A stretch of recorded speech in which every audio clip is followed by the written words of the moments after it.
ರಾಜ್ಯದಲ್ಲಿ ಸುರಿತಾ ಇರೋ ಆಲಿಕಲ್ಲು ಮಳೆ ಅರ್ಧಕ್ಕರ್ಧ ಕರುನಾಡನ್ನೇ ಕಂಗಾಲಾಗಿಸಿದೆ. ಬೆಳೆಗಳೆಲ್ಲ ಸರ್ವನಾಶವಾಗಿದ್ದು ಇನ್ನೂ 2 ದಿನ ಭಾರೀ ಮಳೆಯಾಗಲಿದೆ ಅಂತ ಮುನ್ನೆಚ್ಚರಿಕೆ ನೀಡಲಾಗಿದೆ.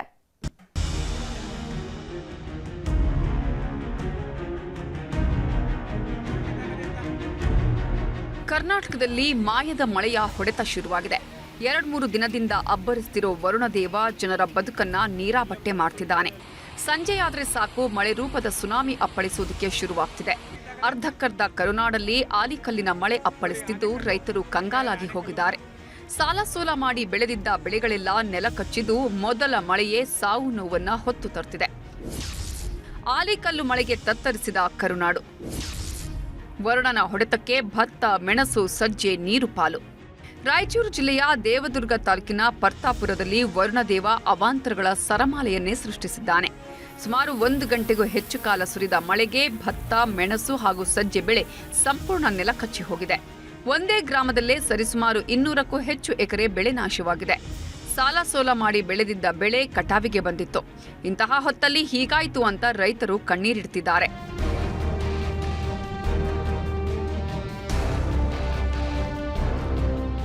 ಹುಬ್ಬಳ್ಳಿಯಲ್ಲೂ ಮಹಾಮಳೆ ಅಬ್ಬರಿಸಿ ಬೊಬ್ಬಿರಿದಿದೆ.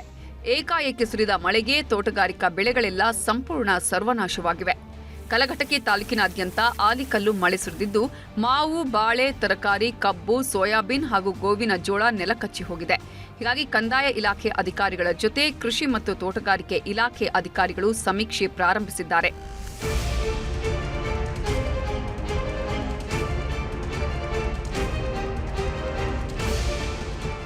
ಯಾದಗಿರಿ ಜಿಲ್ಲೆಯ ಗುರುಮಠಕಲ್ ತಾಲೂಕಿನ ಗಾಜರಕೋಟ್ನಲ್ಲಿ ಅಬ್ಬರಿಸಿದ ಮಳೆಗೆ ರೈತನ ಬದುಕು ಬೀದಿಗೆ ಬಿದ್ದಿದೆ. ಸಾವಿರಾರು ರೂಪಾಯಿ ಕೊಟ್ಟು ತಂದಿದ್ದ ಜೋಡೆತ್ತಿಗೆ ಸಿಡಿಲು ಬಡಿದು ಹೊಲದಲ್ಲೇ ಸಾವನ್ನಪ್ಪಿವೆ. ಜೀವನಕ್ಕೆ ಆಧಾರವಾಗಿದ್ದ ಎತ್ತುಗಳೇ ಹೋದ್ಮೇಲೆ ಜೀವನ ನಡೆಸೋದು ಹೇಗೆ ಅಂತ ಬಡ ರೈತ ಕಣ್ಣೀರಿಡ್ತಿದ್ದಾನೆ.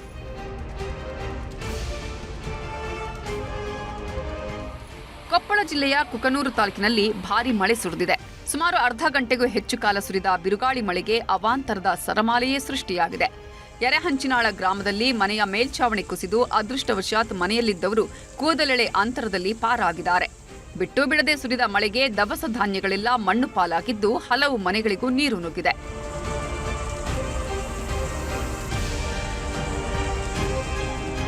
ಇನ್ನು ಚಿಕ್ಕಬಳ್ಳಾಪುರ ಜಿಲ್ಲೆಯಲ್ಲೂ ಮಳೆಯ ಅವಾಂತರ ಹೇಳತೀರದಂತಾಗಿದೆ. ಅರ್ಧ ಗಂಟೆಗೂ ಹೆಚ್ಚು ಕಾಲ ಸುರಿದ ಮಳೆಗೆ ಶಿಡ್ಲಘಟ್ಟ, ಚಿಂತಾಮಣಿ, ಗೌರಿಬಿದನೂರು ಜನ ಪರದಾಡಿ ಹೋಗಿದ್ದಾರೆ.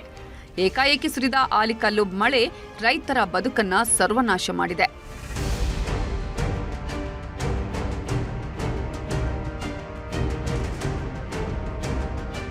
ಚಾಮರಾಜನಗರದಲ್ಲಿ ಯುಗಾದಿ ಹಬ್ಬದ ಸಂಭ್ರಮದಲ್ಲಿದ್ದವರಿಗೆ ಮಳೆರಾಯ ಶಾಕ್ ಕೊಟ್ಟಿದ್ದಾನೆ. ತಾಲೂಕಿನ ಅಮಚವಾಡಿ ಗ್ರಾಮದಲ್ಲಿ ಧಾರಾಕಾರ ಮಳೆ ಸುರಿದಿದ್ದು 10 ಎಕರೆ ಬಾಳೆ ಬೆಳೆ ನೆಲಕಚ್ಚಿದೆ. ವೀರಭದ್ರ ನಾಯಕ ಅನ್ನೋರು ಸುಮಾರು 2 ಎಕರೆಯಲ್ಲಿ ಬಾಳೆ ಬೆಳೆ ಬೆಳೆದಿದ್ರು. ಅದರಲ್ಲೀಗ 300ಕ್ಕೂ ಹೆಚ್ಚು ಬಾಳೆ ಗಿಡಗಳು ಹಾಳಾಗಿ ಹೋಗಿವೆ.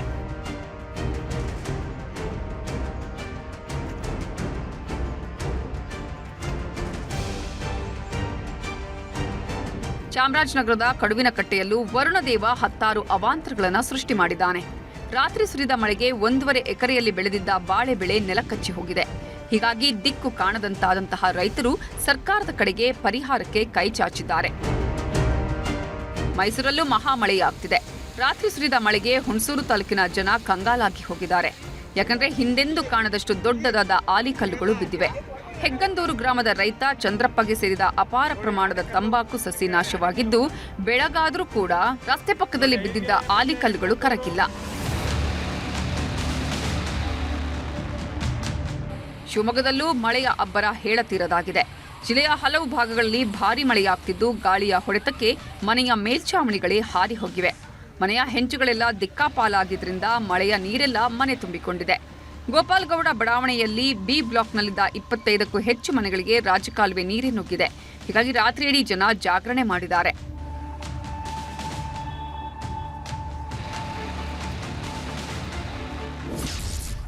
ರಾಜ್ಯದಲ್ಲಿ 2 ದಿನ ಅಬ್ಬರಿಸುತ್ತೆ ಮಹಾಮಳೆ. 2 ದಿನದ ಮಳೆಗೆ ಅರ್ಧಕ್ಕರ್ಧ ಕರುನಾಡು ತತ್ತರಿಸಿ ಹೋಗಿದೆ. ಇದೇ ಹೊತ್ತಲ್ಲೇ ಹವಾಮಾನ ಇಲಾಖೆ ಎಚ್ಚರಿಕೆಯ ಸಂದೇಶ ಕೊಟ್ಟಿದೆ. ರಾಜ್ಯದ 23 ಜಿಲ್ಲೆಗಳಲ್ಲಿ ಮುಂದಿನ 2 ದಿನ ಭಾರೀ ಮಳೆಯಾಗಲಿದೆ ಅಂತ ಮುನ್ಸೂಚನೆ ಕೊಟ್ಟಿದ್ದು ಯೆಲ್ಲೋ ಅಲರ್ಟ್ ಘೋಷಿಸಲಾಗಿದೆ.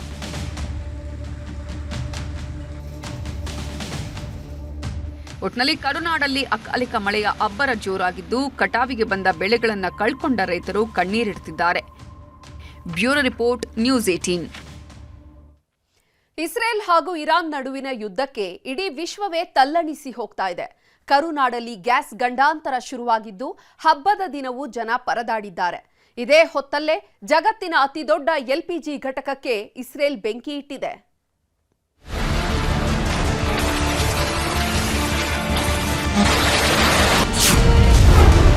ವಿಶ್ವದಲ್ಲಿ ತೈಲ ಬಿಕ್ಕಟ್ಟಿಗೆ ಮುನ್ನುಡಿ ಬರೆದ ಇಸ್ರೇಲ್, ಜಗತ್ತಿನ ಅತಿ ದೊಡ್ಡ LPG ಘಟಕವೇ ಸರ್ವನಾಶ.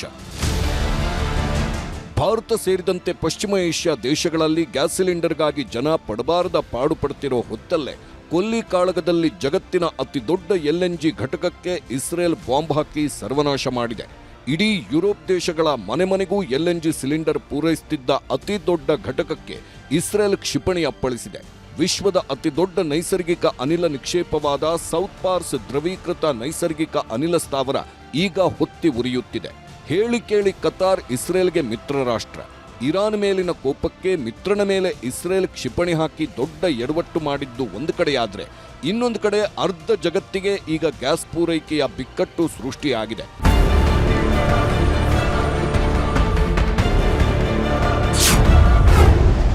ಇರಾನ್ ಜೊತೆ ಕತಾರ್ ಒಡೆತನದಲ್ಲಿರುವ LNG ಸ್ಥಾವರ ಇದು. ಇರಾನ್ನಲ್ಲಿ ದಕ್ಷಿಣ ಪಾರ್ಸ್ ಭಾಗಕ್ಕಿದ್ರೆ ಕತಾರ್ನಲ್ಲಿ ಉತ್ತರ ಫೀಲ್ಡ್ನಲ್ಲಿ ಈ ಅನಿಲ ಸ್ಥಾವರ ಹಂಚಿಕೆಯಾಗಿದೆ. 51 ಟ್ರಿಲಿಯನ್ ಘನಮೀಟರ್ ನೈಸರ್ಗಿಕ ಅನಿಲ ಉತ್ಪಾದಿಸುವ ಅತಿ ದೊಡ್ಡ ಕೇಂದ್ರ ಇದು. ಇರಾನ್ ಒಡೆತನದ ದಕ್ಷಿಣ ಪಾರ್ಸ್ ದಿನಕ್ಕೆ 730 ಮಿಲಿಯನ್ ಘನಮೀಟರ್ ಅನಿಲ ಉತ್ಪಾದಿಸಿದ್ರೆ, ಉತ್ತರ ಫೀಲ್ಡ್ನಲ್ಲಿ ವರ್ಷಕ್ಕೆ 77 ಮಿಲಿಯನ್ ಟನ್ ಅನಿಲ ಉತ್ಪಾದಿಸುತ್ತೆ. ಯುರೋಪ್ ದೇಶಗಳಿಗೆ ಗ್ಯಾಸ್ ಸಪ್ಲೈ ಆಗೋ ಏಕೈಕ ಸ್ಥಾವರ ಅಂತಾನೂ ಕರೆಸಿಕೊಳ್ಳುತ್ತೆ. ಅಷ್ಟೇ ಅಲ್ಲ, ಭಾರತ, ಚೀನಾ ಸೇರಿ ಪಶ್ಚಿಮ ಏಷ್ಯಾಗಳಿಗೂ ಇಲ್ಲಿಂದಲೇ LPG ಪೂರೈಕೆ ಆಗ್ತಿದೆ. ಇಂಥ ಅತಿ ದೊಡ್ಡ LNG ಅನಿಲ ಸ್ಥಾವರಕ್ಕೆ ಇಸ್ರೇಲ್ ಬಾಂಬ್ ಅಪ್ಪಳಿಸಿದೆ. ಆದರೆ ಇರಾನ್ ಮೇಲಿನ ಕೋಪಕ್ಕೆ ದಕ್ಷಿಣ ಪಾರ್ಸ್ಗೆ ಕತಾರ್ನಲ್ಲಿ ಉತ್ತರ ಫೀಲ್ಡ್ಗೆ ಬಾಂಬ್ ಎಫೆಕ್ಟ್ ತಟ್ಟಿದ್ದು ಕತಾರ್ ನೈಸರ್ಗಿಕ ಅನಿಲ ಸ್ಥಾವರನೂ ಕ್ಲೋಸ್ ಆಗಿದೆ. ಇಸ್ರೇಲ್ನಿಂದ ಅಸಲುಯೇ ಅನಿಲ ಸ್ಥಾವರವೂ ಧ್ವಂಸ.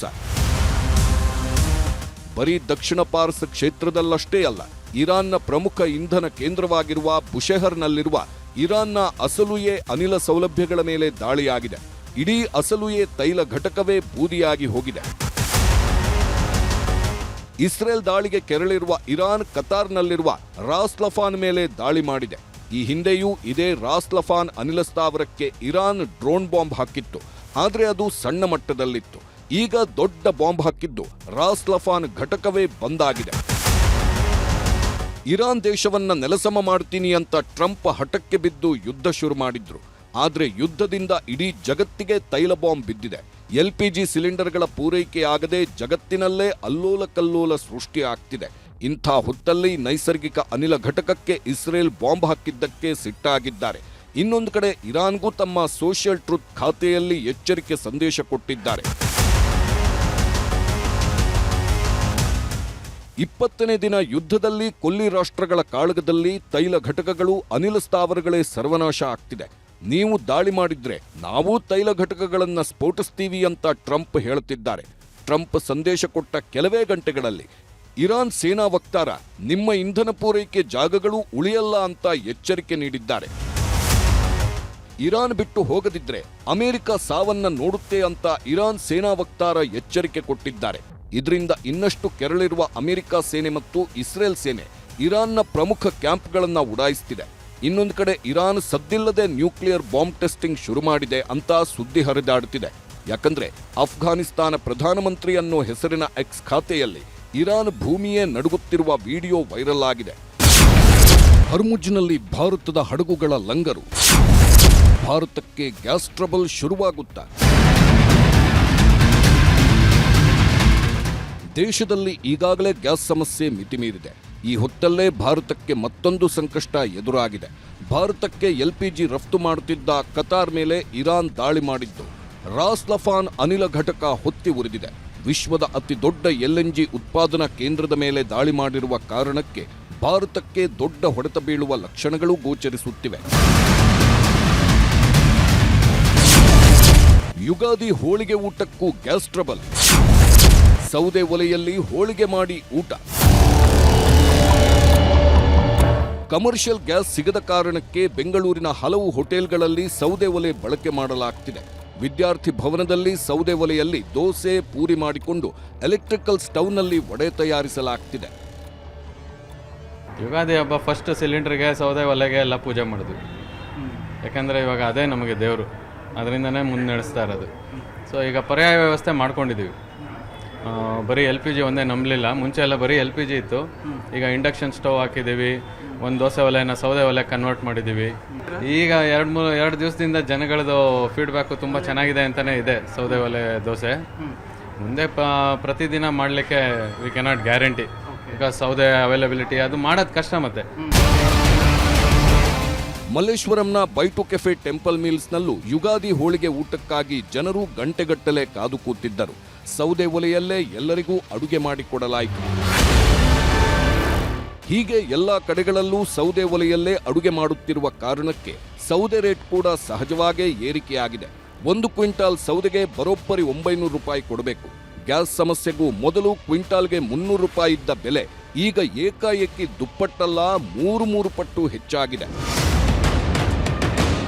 ಬೆಂಗಳೂರಿನ ಹೋಟೆಲ್ಗಳ ಸ್ಥಿತಿ ದಿನೇ ದಿನೇ ಬಿಗಡಾಯಿಸುತ್ತಿರುವ ಕಾರಣಕ್ಕೆ ಪ್ರಧಾನಿ ನರೇಂದ್ರ ಮೋದಿಗೆ ಪತ್ರ ಬರೆದಿದ್ದಾರೆ ಹೋಟೆಲ್ ಮಾಲೀಕರ ಸಂಘದ PC ರಾವ್. ಕೂಡಲೇ ಮಧ್ಯಸ್ಥಿಕೆ ವಹಿಸಿ ಸಮಸ್ಯೆ ಬಗೆಹರಿಸುವಂತೆ ಮನವಿ ಮಾಡಿದ್ದಾರೆ.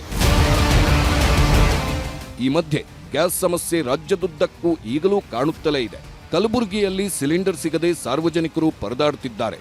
ರಂಜಾನ್ ಮತ್ತು ಯುಗಾದಿ ಹಬ್ಬ ಇರುವ ಕಾರಣ ಸಿಲಿಂಡರ್ ಸಿಗದೆ ನಗರದ ವಿವಿಧ ಗ್ಯಾಸ್ ಏಜೆನ್ಸಿಗಳ ಮುಂದೆ ಜನ ಗಂಟೆಗಟ್ಟಲೆ ಸಾಲುಗಟ್ಟಿ ನಿಂತಿದ್ದಾರೆ. ಉಡುಪಿಯಲ್ಲಿ ಗೋಡಂಬಿ ಉದ್ಯಮಕ್ಕೂ ದೊಡ್ಡ ಹೊಡೆತ ಬಿದ್ದಿದ್ದು ದುಬೈಗೆ ರಫ್ತಾಗ್ತಿದ್ದ ಗೋಡಂಬಿ ಹಾಗೇ ಉಳಿದಿದೆ. ಒಟ್ನಲ್ಲಿ ಯುದ್ಧದ ಬಿಸಿ ದಿನೇ ದಿನೇ ಹೆಚ್ಚಾಗ್ತಿದ್ದು ಎಲ್ಲಿಗೆ ಬಂದು ನಿಲ್ಲುತ್ತೋ ಕಾದು ನೋಡಬೇಕು. Bureau report, news 18. ಆಕೆ ಕೋಲಾರದ ಹೆಣ್ಮಗಳು. ಸಂಬಂಧಿಕರ ಮನೆಗೆ ಬರ್ತಿದ್ದಾಗ ಯುವಕನೊಬ್ಬನ ಮೇಲೆ ಲವ್ ಆಗಿತ್ತು. ಅದೇ ಪ್ರೀತಿ ಈಗ ಜೀವ ತೆಗೆಯುವಂತೆ ಮಾಡಿದೆ. ಹೆಣ್ಮಗಳ ಮೇಲಿನ ಅನುಮಾನಕ್ಕೆ ಎದೆ ಭಾಗವನ್ನೇ ಕತ್ತರಿಸಿದ್ದಾನೆ.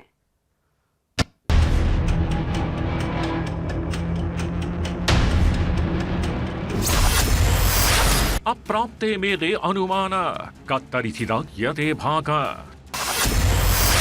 ಗುಪ್ತಾಂಗಕ್ಕೆ ಚುಚ್ಚಿದ, ಕುತ್ತಿಗೆ ಕೊಯ್ದು ಹೆಣ ಉರುಳಿಸಿದ. ಇದು ಮನುಷ್ಯತ್ವವನ್ನೇ ಮರೆತ ರಣರಾಕ್ಷಸನ ಕಥೆ. ಅಪ್ರಾಪ್ತೆಯನ್ನ ಪ್ರೀತಿಸಿದ್ದವ ಅನುಮಾನದ ಹುಚ್ಚಿಗೆ ಬಿದ್ದು ಅಟ್ಟಹಾಸ ಮೆರೆದಿದ್ದಾನೆ. ಏನು ಅರಿಯದ ಹೆಣ್ಣು ಮಗಳು ಹಂತಕನ ಸಂಚಿಗೆ ಬಲಿಯಾಗಿ ನರಳಿ ಪ್ರಾಣ ಬಿಟ್ಟಿದ್ದಾಳೆ. ಭೇಟಿಯಾಗೋಣ ಬಾ ಅಂತ ಕರೆಸಿಕೊಂಡವ ಪಾಳು ಬಿದ್ದ ಜಾಗದಲ್ಲಿ ರಕ್ತದ ಕೋಡಿ ಹರಿಸಿದ್ದ. ಈ ಕೊಲೆಯ ಹಿಂದೆ ಬಿದ್ದ ಪೊಲೀಸರೇ ಈಗ ದಂಗಾಗಿ ಹೋಗಿದ್ದಾರೆ. ಯಾಕಂದ್ರೆ ಮನುಷ್ಯತ್ವವನ್ನೇ ಮರೆತಿದ್ದವ ಹೆಣ್ಣು ಮಗಳ ಎದೆ ಭಾಗ ಕತ್ತರಿಸಿ ಹಾಕಿದ್ದ. ಗುಪ್ತಾಂಗಕ್ಕೆ ಚಾಕು ಚುಚ್ಚಿ ಕುತ್ತಿಗೆಯನ್ನೇ ಕೊಯ್ದು ಹೋಗಿದ್ದಾನೆ.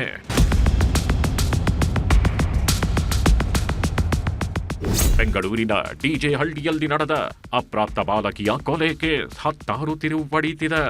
ಅಪ್ರಾಪ್ತಳ ಕೊಲೆ ಹಿಂದೆ ಇದ್ದಿದ್ದು ಪ್ರಿಯಕರನೇ ಅನ್ನೋದು ಬಯಲಾಗಿದೆ. ಅದರಲ್ಲೂ ಘೋರಾತಿ ಘೋರವಾಗಿ ಕೊಲೆ ಮಾಡಿದ್ದನ್ನ ಕಂಡು ಪೊಲೀಸರೇ ಶಾಕ್ಗೊಳಗಾಗಿದ್ದಾರೆ. ಕೋಲಾರ ಮೂಲದ ಅಪ್ರಾಪ್ತ ಹೆಣ್ಣು ಮಗಳು ಆಗಾಗ ಬೆಂಗಳೂರಿನ ಸಂಬಂಧಿಕರ ಮನೆಗೆ ಬರ್ತಿದ್ಲು. ಈ ವೇಳೆ ಡಿಜೆ ಹಳ್ಳಿಯ ಈರುಳ್ಳಿ ಮಾರುಕಟ್ಟೆಯಲ್ಲಿ ಕೆಲಸ ಮಾಡ್ತಿದ್ದ ಸೈಯದ್ ಶಬೀಲ್ ಅನ್ನೋನ ಜೊತೆ ಪ್ರೀತಿ ಶುರುವಾಗಿತ್ತು. ಯಾವಾಗ್ಲೂ ಫೋನ್ನಲ್ಲಿರ್ತಿದ್ದನ್ನ ಗಮನಿಸಿದ ಸಂಬಂಧಿಕರು ಹೆಣ್ಣೆತ್ತವರಿಗೆ ವಿಷಯ ಮುಟ್ಟಿಸಿದ್ರು. ಹೀಗಾಗಿ ಕುಟುಂಬಸ್ಥರೆಲ್ಲ ಸೇರ್ಕೊಂಡು ಮದುವೆ ಮಾಡೋ ಪ್ಲಾನ್ ಮಾಡಿದ್ದಾರೆ. ಕಳೆದ ವರ್ಷ ಜೂನ್ ತಿಂಗಳಲ್ಲೇ ಎಂಗೇಜ್ಮೆಂಟ್ ಕೂಡ ಮಾಡಿ ಮುಗಿಸಿದ್ರು. ಆದರೆ ಇತ್ತೀಚೆಗೆ ಅಪ್ರಾಪ್ತಳ ಮೇಲೆ ಅನುಮಾನ ಪಡೋದಕ್ಕೆ ಶುರು ಮಾಡಿದ್ದ ಶಬೀಲ್ ಅಕ್ಷರಶಃ ರಣರಾಕ್ಷಸನಾಗಿದ್ದಾನೆ. ಮಾನವ ಕುಲವೇ ತಲೆ ತಗ್ಗಿಸುವಂತ ಹೀನಾತಿಹೀನ ಕೃತ್ಯ ಮೆರೆದಿದ್ದಾನೆ.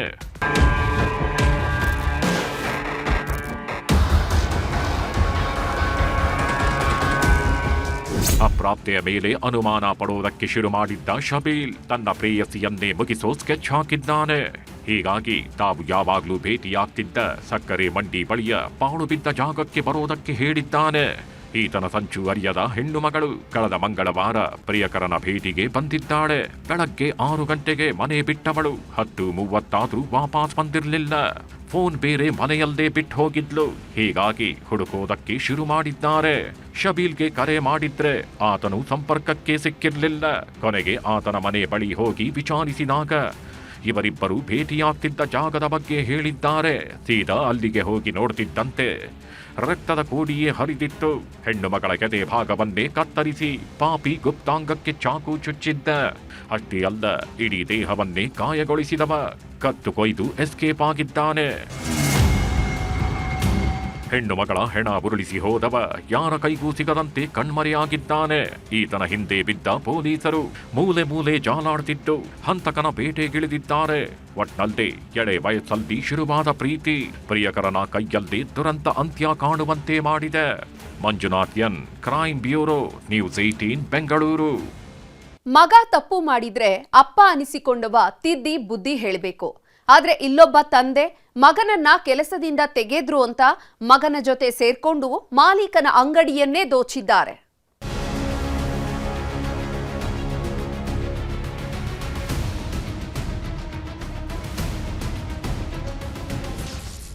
ಕಿಲಾಡಿ ಮಗ ಖತರ್ನಾಕಪ್ಪ ಕಳ್ಳತನ. ಬುರ್ಕಾ ಧರಿಸಿ ಎಲೆಕ್ಟ್ರಾನಿಕ್ಸ್ ಶಾಪ್ಗೆ ಕನ್ನ. ಈ ಖತರ್ನಾಕ್ ಕದೀಮರ ಹೆಸರು ಹೇಮಂತ್ ಅಂಡ್ ಮಂಜುನಾಥ್ ಅಂತ. ಕಳೆದ 6 ತಿಂಗಳಿಂದ ಮಗ ಹೇಮಂತ್ ಕೆಲಸಕ್ಕೆ ಹೊರಟಿದ್ದಂತೆ. ಬೆಂಗಳೂರಿನ ಗೋವಿಂದಪುರ ಬಳಿಯ ನಾಗವಾರದ ಇದೇ ನಿತೀಶ್ ಎಲೆಕ್ಟ್ರಾನಿಕ್ ಶಾಪ್ನಲ್ಲಿ ವರ್ಕ್ ಮಾಡ್ತಾ ಇದ್ದ. ಸ್ವಲ್ಪ ದಿನ ಕೆಲಸಕ್ಕೆ ಹೋದವ ಮಾಲೀಕನ ಜೊತೆ ಕಿರಿಕ್ ಮಾಡ್ಕೊಂಡಿದ್ದ. ಸಂಬಳದ ವಿಚಾರಕ್ಕೆ ಜಗಳ ಮಾಡಿ ಕೆಲಸನೂ ಬಿಟ್ಟಿದ್ದ. ಯಾವಾಗ ಹೇಮಂತ್ ಕೆಲಸ ಬಿಟ್ನೋ ಕಳ್ಳತನ ಮಾಡೋದಕ್ಕೆ ಸ್ಕೆಚ್ ಹಾಕಿದ್ದ. ಅದಕ್ಕೆ ತಂದೆ ಮಂಜುನಾಥ್ ಕೂಡ ಸಾಥ್ ಕೊಟ್ಟಿದ್ದ.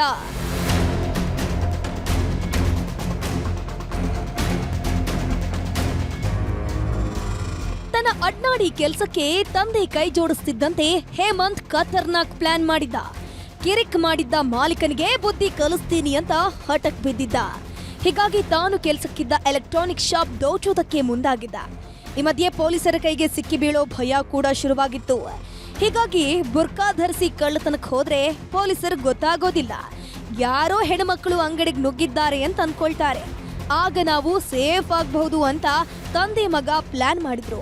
ಅದರಂತೆ ತಿಂಗಳ 13ನೇ ತಾರೀಕು ಬುರ್ಕಾ ಧರಿಸಿ ಶಾಪ್ಗೆ ಎಂಟ್ರಿ ಕೊಟ್ಟಿದ್ದಾರೆ. ಶಟರ್ ಮುರಿದು ಬರೋಬ್ಬರಿ 80 ಲಕ್ಷ ಮೌಲ್ಯದ 700 ಲ್ಯಾಪ್ಟಾಪ್ಗಳ ರ್ಯಾಮ್ ಬೋರ್ಡ್ ಹಾಗೂ ಹಾರ್ಡ್ ಡಿಸ್ಕ್ ಎಗರಿಸಿದ್ದಾರೆ. ಅಲ್ಲದೆ ಅಂಗಡಿಯಲ್ಲಿ ಇಟ್ಟಿದ್ದ 2.29 ಲಕ್ಷ ನಗದು ದೋಚಿ ಎಸ್ಕೇಪ್ ಆಗಿದ್ರು. 442 ಲ್ಯಾಪ್ಟಾಪ್ ಸ್ಪೇರ್ ಪಾರ್ಟ್ಸ್ ಮತ್ತು 279 SSD ಸ್ಟೋರೇಜ್ ಡಿವೈಸಸ್ ಒಟ್ಟು 80 ಲ್ಯಾಕ್ಸ್ ವರ್ತ್ ರಿಕವರಿ ಆಗಿದೆ. ಇದರಲ್ಲಿ ವಿಶೇಷ ಅಂದರೆ ತಂದೆ ಮತ್ತು ಮಗ ಸೇರಿ ಒಂದೇ ರಾತ್ರಿ ಅವರು ಕಳ್ತನ ಮಾಡಿದ್ರು. ಜೊತೆಗೆ ಅರೌಂಡ್ 2,30,000 ಕ್ಯಾಶ್ ಕೂಡ ಇತ್ತು. ಅಂಗಡಿ ಮಾಲೀಕ ಬೆಳಗ್ಗೆ ಬಂದು ನೋಡಿದಾಗ ಕಳ್ಳತನ ಆಗಿರೋದು ಗೊತ್ತಾಗಿದೆ. ಈ ಸಂಬಂಧ ಗೋವಿಂದಪುರ ಠಾಣೆಗೆ ದೂರನ್ನ ಕೊಟ್ಟಿದ್ದಾರೆ. ಕೂಡಲೇ ಅಲರ್ಟ್ ಆಗಿರುವಂತಹ ಪೊಲೀಸರು ಆರೋಪಿಗಳಿಗೆ ಬಲೆ ಬೀಸಿದ್ರು. ಹೇಮಂತ್ ಮೇಲೆ ಖಾಕಿ ಪಡೆಗೆ ಅನುಮಾನ ಶುರುವಾಗಿತ್ತು. ವಶಕ್ಕೆ ಪಡೆದು ವಿಚಾರಣೆ ಮಾಡಿದಾಗ ಆರೋಪಿ ಸತ್ಯವನ್ನ ಬಾಯ್ಬಿಟ್ಟಿದ್ದಾನೆ. ಕೂಡಲೇ ಆರೋಪಿಗಳಾದ ತಂದೆ ಮಗನನ್ನ ಅರೆಸ್ಟ್ ಮಾಡಿದ್ದು 80 ಲಕ್ಷ ಮೌಲ್ಯದ ರ್ಯಾಮ್ ಬೋರ್ಡ್, ಹಾರ್ಡ್ ಡಿಸ್ಕ್ ಮತ್ತು 2.29 ಲಕ್ಷ ನಗದನ್ನ ವಶಕ್ಕೆ ಪಡೆದಿದ್ದಾರೆ. ಇದರಲ್ಲಿ ಯಾರು ಆರೋಪಿ ಇದ್ದಾರೆ, ಅವ್ರ ಆರೋಪಿ ಮನೆಯಲ್ಲಿ ಕಂಪ್ಲೇಂಟ್ ವಾಸ ಮಾಡ್ತಾ ಇದ್ರು. ಮುಂಚೆ ಅವ್ರದ್ದು ಬಿಸ್ನೆಸ್ ಸರಿಯಾಗಿ ಇರಲಿಲ್ಲ. ಆದರೆ ಇತ್ತೀಚೆಗೆ ಅವ್ರದ್ದು ಬಿಸ್ನೆಸ್ ಚೆನ್ನಾಗಿ ಆಗಿದೆ ಆ ದ್ವೇಷದಿಂದ ಅಂತ ಹೇಳ್ತಾರೆ ಅವರು. But this is not, but what ever it is, ಅವರು ಇಬ್ಬರು ತಂದೆ ಮಗ ಸೇರಿ ಮಾಡಿದ್ರು. ನಮ್ಮವರು ಟೆಕ್ನಿಕಲ್ ಆಧಾರದ ಮೇಲೆ ಅವರು ಇಂಟ್ಯಾಕ್ಟ್ ರಿಕವರಿ ಮಾಡಿದ್ದಾರೆ worth 80 lakh rupees. It is a good recovery. ಕೆಲಸ ಕೊಟ್ಟ ಮಾಲೀಕನ ಅಂಗಡಿಗೆ ಕನ್ನ ಹಾಕಿದವನಿಗೆ ತಕ್ಕ ಪಾಠ ಕಲಿಸಬೇಕಿದೆ. ಒಟ್ಟಾರೆ ಮಗನ ಮನಿಹಾಳ್ ಕೃತ್ಯಕ್ಕೆ ಸಾಥ್ ಕೊಟ್ಟ ತಂದೆಯು ಪೊಲೀಸರ ಅತಿಥಿಯಾಗಿದ್ದು ಮಾತ್ರ ವಿಪರ್ಯಾಸ. Manjunath N, crime bureau, news 18 Bengaluru.